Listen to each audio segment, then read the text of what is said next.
chapter 11, verse 1. Now faith is the substance of things hoped for, the evidence of things not seen. Now, Paul defines faith here in this verse. Faith is the substance of things hoped for. Substance is something that can be seen. Of things hoped for, this is hope, or a goal or goals that you are trying to obtain. Faith is the evidence of things not seen. Evidence is something that can be seen. Of things not seen, this is again hope, or a goal or goals you are striving to achieve. Now, what do we see here? We see here that faith is the vehicle which can be seen that takes us to the goal which is not yet manifested and brings the goal or goals to the visible. You cannot accomplish a hope or goal without faith.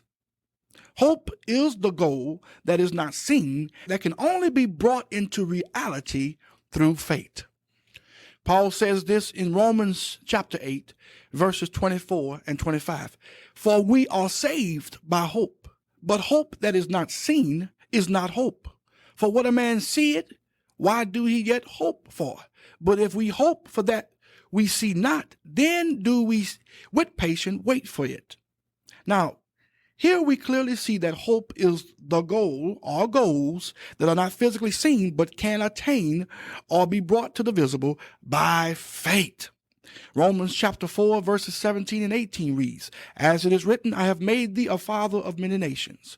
Well, before him whom he believed, even God, who quickeneth the dead, and calleth those things which be not as though they were, who against hope believed in hope, that he might become the father of many nations, according to that which was spoken, so shall thy seed be.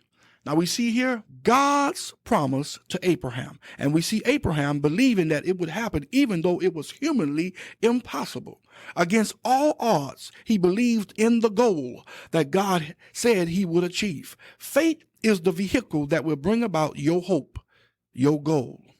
All right. Another perfect example of faith and hope in action is found in Mark's Gospel, chapter 2, verses 1 through 5. And it reads, And again he entered into Capernaum after some days, and it was noised that he was in the house. And straightway many were gathered together, insomuch that there was no room to receive them, no, not so much as about the door. And he preached the word unto them, and they come unto him, bringing one sick of the palsy, which was born of 4. And when they could not come nigh unto him for the press, they uncovered the roof where he was. And when they had broken it up, they let down the bed wherein the sick of the palsy lay. When Jesus saw their faith, underline that. When Jesus saw their faith, he said unto the sick of the palsy, Son, thy sins be forgiven thee.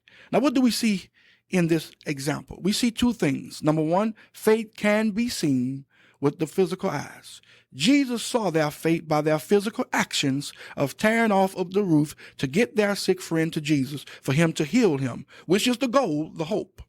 All right. Secondly, faith brought their hope or their goal to the visible. Jesus healed their friend. Faith is not a mystery, y'all. It is not a guessing game. It is simply believing what God says. To know the will of God is to know his word, for his word is his will. And when we align ourselves with his will, which is his word, we will reap the promises. It's just that simple. What does God say?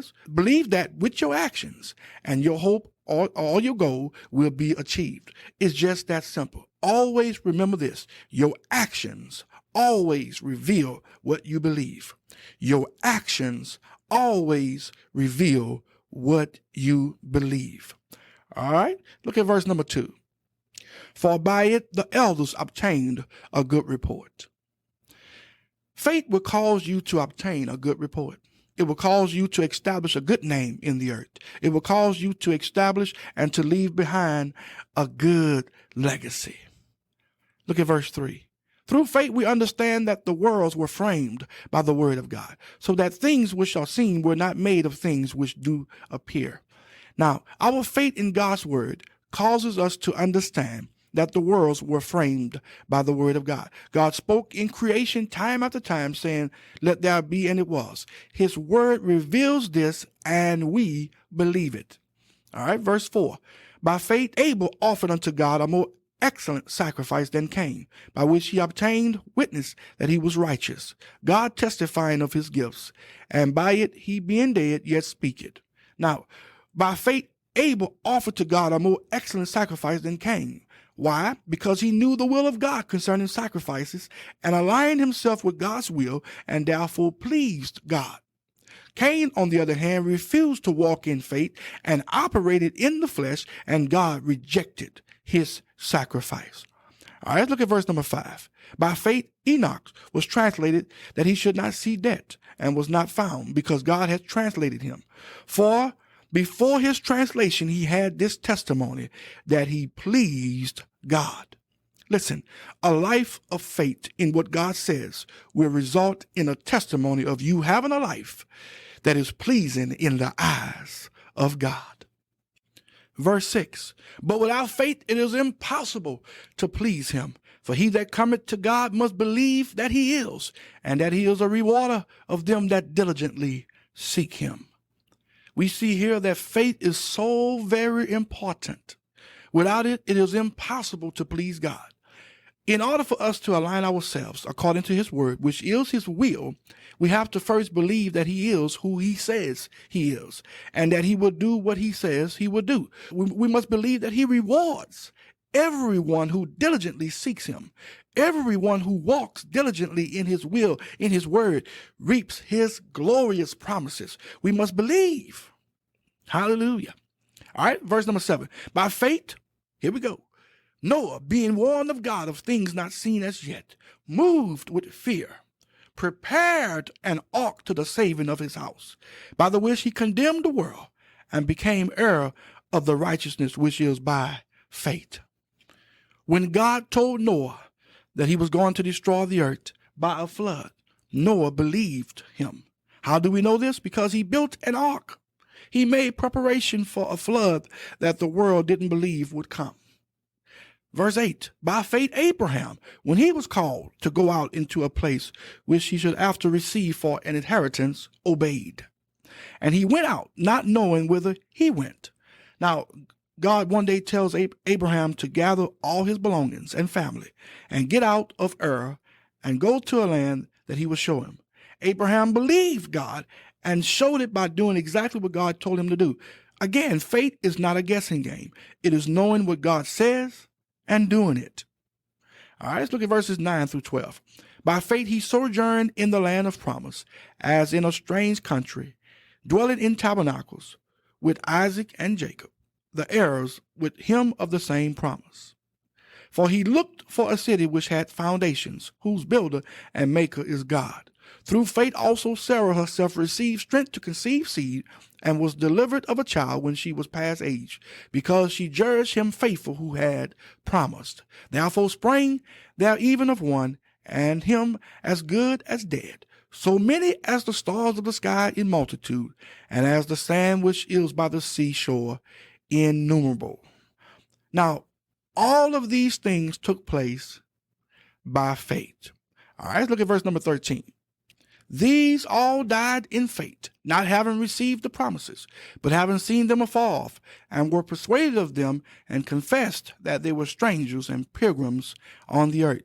Now, Abraham didn't physically see the fulfillment of verse 12, but it came to pass just like God promised it to him. Abraham's seed became a mighty nation, consisting of a vast amount of people that could not be counted. They were as the sand by the seashore, innumerable. Paul goes on to say that they confessed that they were strangers and pilgrims on the earth. Listen, walking by faith will cause all of us to recognize that as children of God, we are just pilgrims and strangers down here on this earth. Our citizenship is in heaven. All right, let's look at verses 14 through 19. For they that say such things declare plainly that they seek a country. And truly, if they had been mindful of that country from whence they came out, they might have had opportunity to have returned. But now they desire a better country, that is, an heavenly. Wherefore God is not ashamed to be their God, for he had prepared for them a city.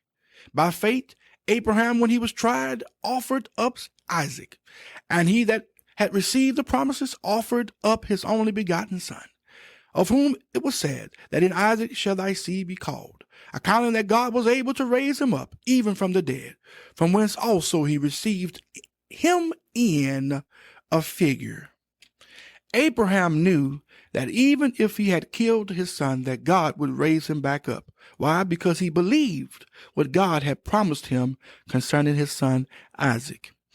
All right, look at verses 20 through 22. By faith, Isaac blessed Jacob and Esau concerning things to come. By faith, Jacob, when he was dying, blessed both the sons of Joseph and worshipped, leaning upon the top of his staff. By faith, Joseph, when he died, made mention of the departing of the children of Israel and gave commandment concerning his bones. Joseph lived a life of faith. It was his belief in the two dreams God had shown him that kept him through all his adverse circumstances while he was in the pit and all the while he was in Egypt. All right, let's look at verses 23 through 29. By faith, Moses, when he was born, was hid 3 months of his parents because they saw he was a proper child, and they were not afraid of the king's commandment. By faith, Moses, when he was come to years, refused to be called the son of Pharaoh's daughter, choosing rather to suffer affliction with the people of God than to enjoy the pleasures of sin for a season, esteeming the reproach of Christ greater riches than the treasures in Egypt, for he had respect unto the recompense of the reward. By faith he forsook Egypt, not fearing the wrath of the king, for he endured at seeing him who is invisible. Through faith he kept the Passover and the sprinkling of blood, lest he that destroyed the firstborn should touch them. By faith they passed through the Red Sea as by dry land, which the Egyptians are sailing to do were drowned. Listen, faith is a belief in action. Faith is manifested through your actions. James says faith without works is dead being alone. Your action will always reveal what you believe. Moses' actions and decision makings were in accordance to what he believed. All right, look at verses 30 through 40. By faith, the walls of Jericho fell down after they were compassed about 7 days. By faith, the harlot Rahab perished not with them that believed not, when she had received the spies with peace. And what shall I more say?